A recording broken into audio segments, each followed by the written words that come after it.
all experienced trials that feel like they might break us. If that's true of us, it was certainly true for Nehemiah and God's people when they faced tragedy. Today on Truth for Life, Alistair Begg considers how and why Nehemiah's response made such a lasting difference.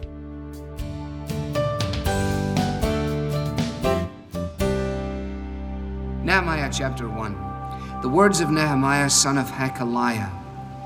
In the month of Kislev, in the 20th year, while I was in the citadel of Susa, Hanani, one of my brothers, came from Judah with some other men, and I questioned them about the Jewish remnant that survived the exile and also about Jerusalem. They said to me, "Those who survived the exile and are back in the province are in great trouble and disgrace. The wall of Jerusalem is broken down, and its gates have been burned with fire." When I heard these things, I sat down and wept. For some days I mourned and fasted and prayed before the God of heaven.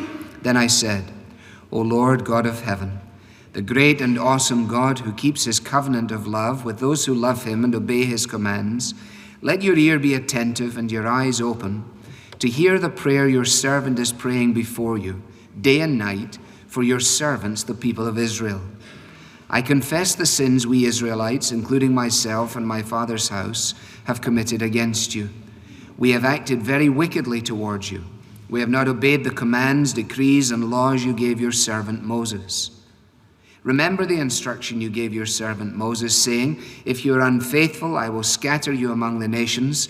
But if you return to me and obey my commands, then even if your exiled people are at the farthest horizon, I will gather them from there and bring them to the place I have chosen as a dwelling for my name.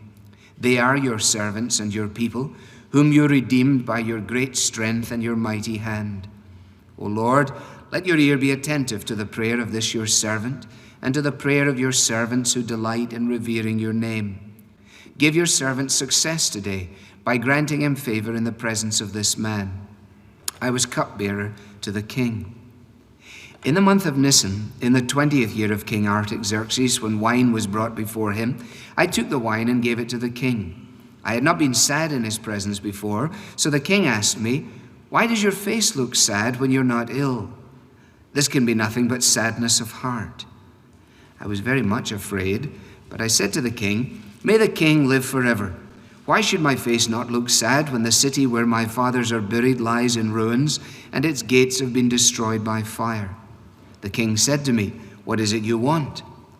Then I prayed to the God of heaven, and I answered the king, "If it pleases the king, and if your servant has found favor in his sight, let him send me to the city in Judah where my fathers are buried, so that I can rebuild it." Then the king, with the queen sitting beside him, asked me, "How long will your journey take, and when will you get back?" It pleased the king to send me, so I set a time. I also said to him, "If it pleases the king, may I have letters to the governors of Trans-Euphrates, so that they will provide me safe conduct until I arrive in Judah?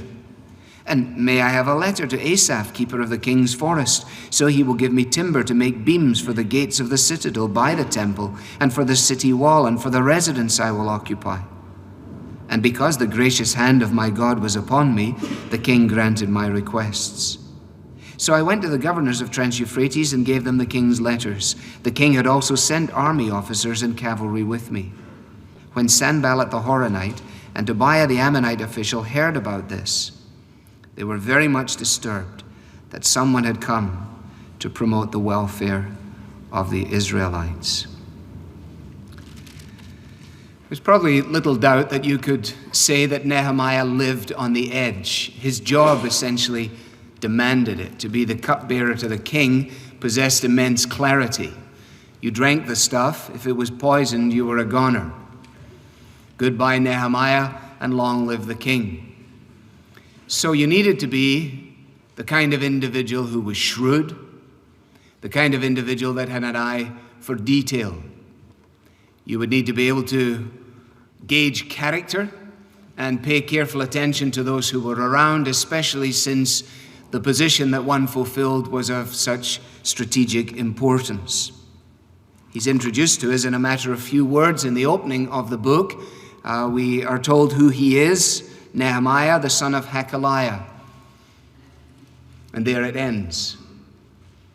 He had no great pedigree, of which we're told he was essentially a no-name, like some of us, like most of us, ultimately, like all of us. When is it? Well, it's winter time, we're told. It's in December, the 20th year of the king's reign. It's the second half of the 5th century BC. It's quite a while ago. And where is he? Well, he's 800 miles, we're told, from the deepest concerns of his heart. His great longing and concern was far removed from the place of his employment. He was in Susa, the capital of the Medo-Persian Empire, a place that was central to the activities of the then-known world. He was in a strategic spot, but he was a long way away from what he ultimately really cared about. And he receives, we're told here, a visit from one of his brothers and some of his friends. And so it is that he reads, he learns of what's going on amongst God's people in God's place. Neither time nor distance has eroded the deep-seated concerns of his life. And the news wasn't good. We read that there. The information was described with words like survival, trouble, disgrace, burned, broken. Safe to say that he could have taken blows to his body with a greater sense of deference than he was able to sustain these blows to his heart and mind as he thought about the people that he had left behind in the situation. Now, the historical significance of these events, I'm going to largely assume, because you will have studied this. But for those of you who have forgotten, I'll give you a thumbnail and brief refresher course. Remember, it was 722 BC, the Assyrians raided Israel. That was in the north. As a result of the invasion in the north, a bunch of people in the north decided to hightail it to the south. That was to Judah. So there was a big immigration, a big influx of people. They settle in Judah, but Judah does not do well in relationship to God's word. They mocked his messengers, they despised his words, and they scoffed at his prophets. And therefore, in response to the promise of God, in 586 BC, we have judgment, invasion, chains, bondage, and an 800-mile route march into the Babylonian captivity. And once again, the people of God are in exile. They are living under a foreign power as their forefathers had been in Egypt. It's during this period that some of the Psalms are written. For example, Psalm 137, by the rivers of Babylon we sat down and wept. How could we possibly sing the Lord's song in a foreign land? And they were writing that in this experience of exile. Then in 539, Babylon was overrun by Cyrus. He instituted a policy of repatriation, allowing a number of people to return to the country of origin. That's described for us in the first 6 chapters of the book of Ezra.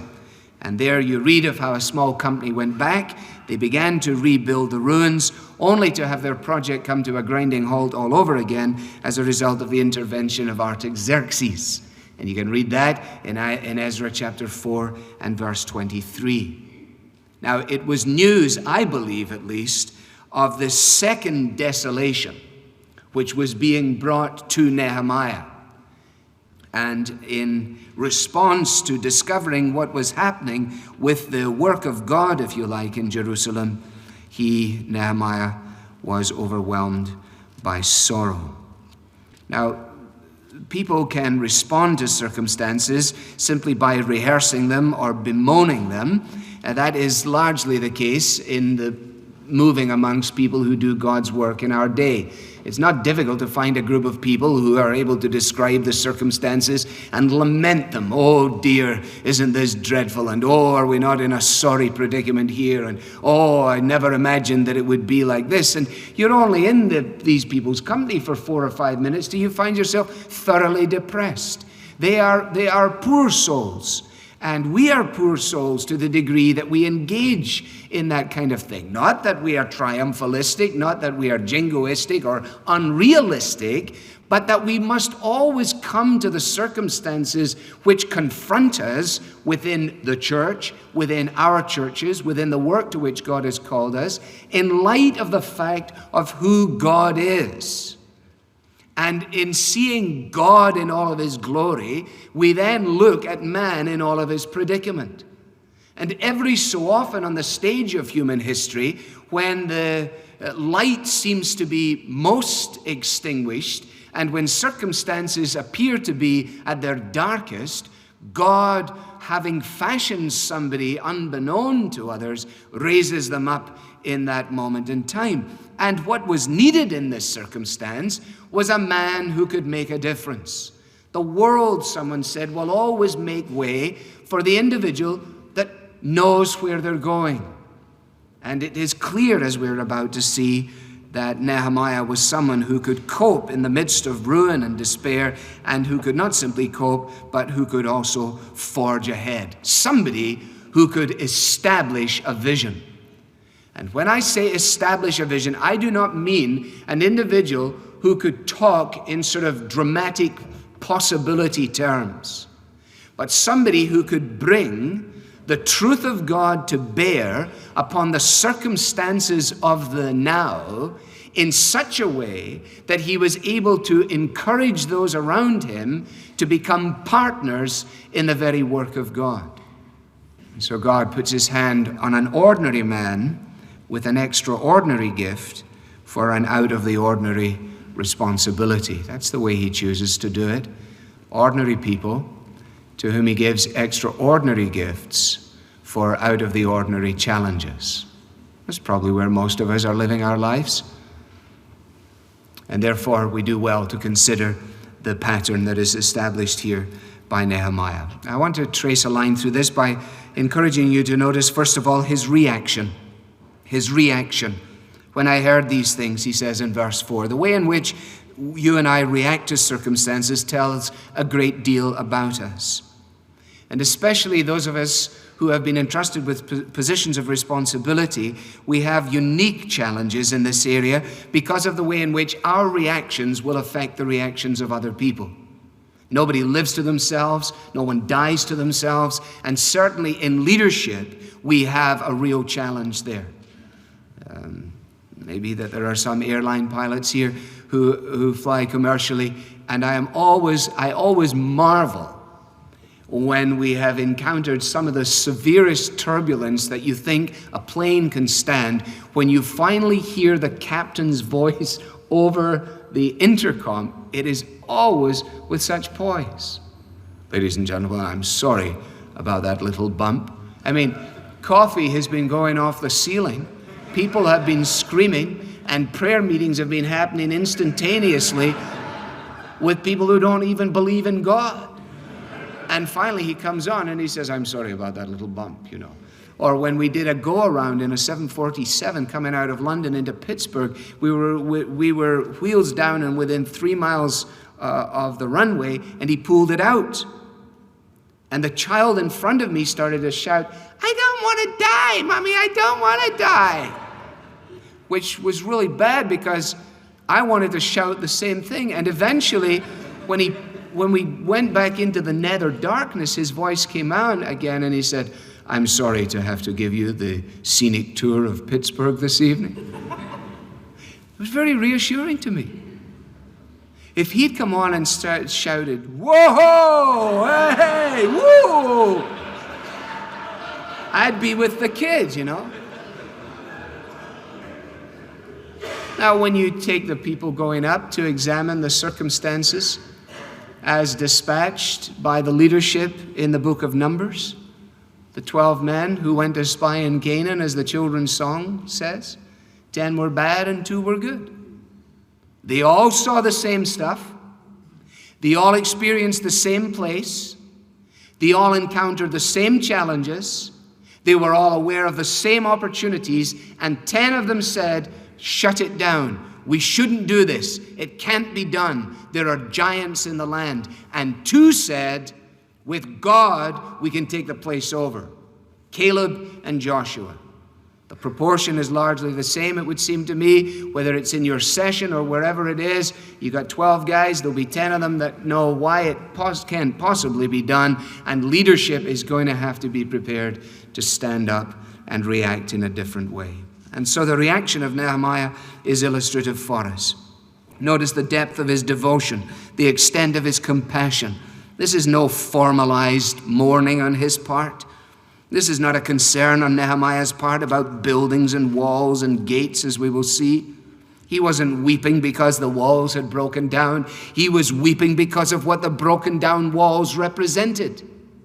Because the glory of God was being dragged in the dust of a Judean hillside. And people were looking on that and saying, so where is your God now? And that is exactly what men and women are doing. I was just back in my own city last week and in Glasgow, and coming on church buildings again and again and again that are Islamic temples. In the city in which I grew up with the motto, let Glasgow flourish by the preaching of his word and by the praising of his name. And the churches. Now, I'm not so concerned about the buildings. I don't mind about the buildings, but it's what it represents. If you read Stott on Acts, when he describes Paul going into Athens, do you remember? I'm assuming you've read it now, and if you haven't, you should read this section on Acts 17. It is wonderful. And he talks about how he goes into this magnificent city. And yet how it is not the aesthetics of the city, it's not the architectural dimensions of it that bring the paroxysms to his heart.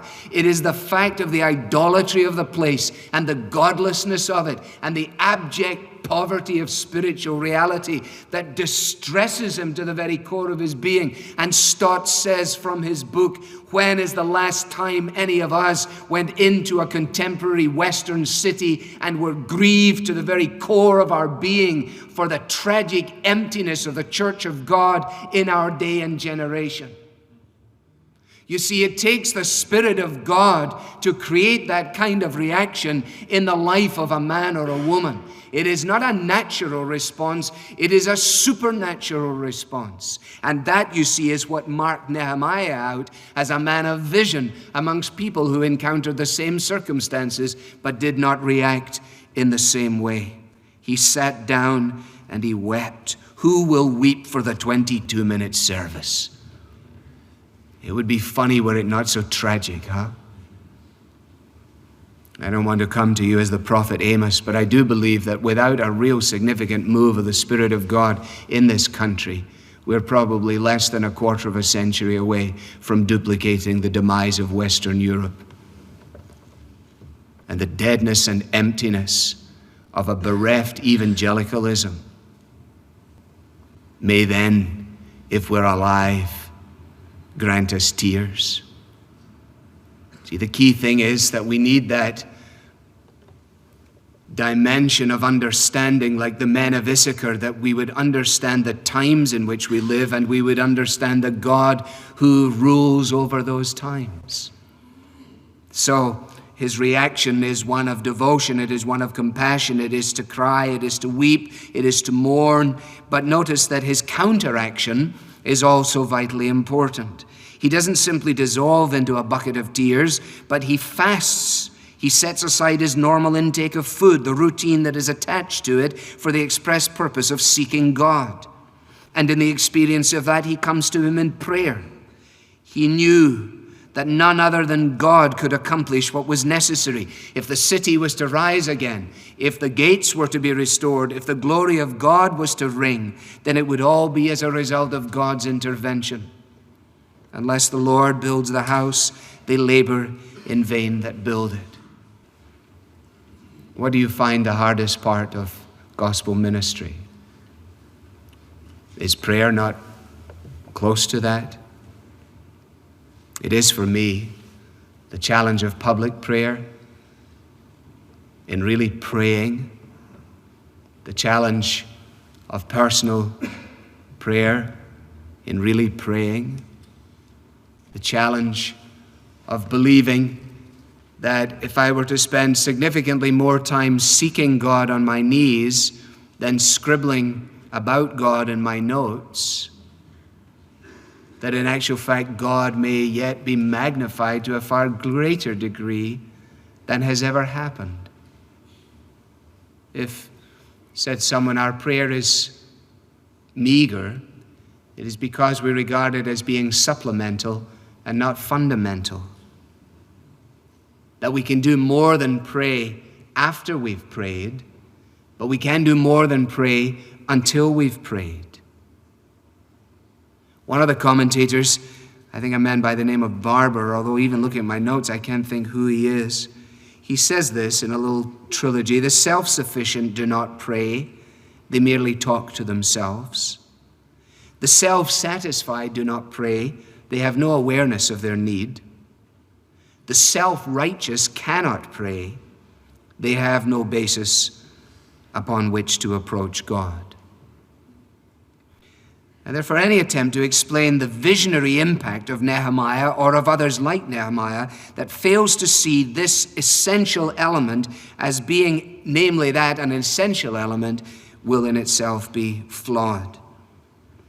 The little phrase there in verse 4, for some days, actually is a significant phrase. For some days I mourned and fasted. If you check the time gap between the first verse of chapter 1 and the first verse of chapter 2, the time gap is approximately 3 or 4 months. It's not immediately apparent until you go and check it. If you check it, you'll find that what I'm telling you is accurate. Interestingly, when you get to chapter 6 and to verse 15, you discover then that the time that it actually took for the construction itself was 52 days. So if you have 4 months, it's approximately 120 days and 52 days, so more than twice was spent in praying and in realigning his heart and mind and will with that of Almighty God, of gaining perspective, of thinking. We are not to think of him in some kind of trance. I imagine him praying, sometimes walking, sometimes including others, sometimes alone, often with a notebook, as it were, and writing down the things that were coming to his mind. I don't think you can understand chapter 2 except for the fact that in the experience of prayer, he was fashioning and forming certain convictions and practical factors that would be necessary if this sense of prayerful dependence upon God was going to be turned into reality amongst those with whom he was going to minister.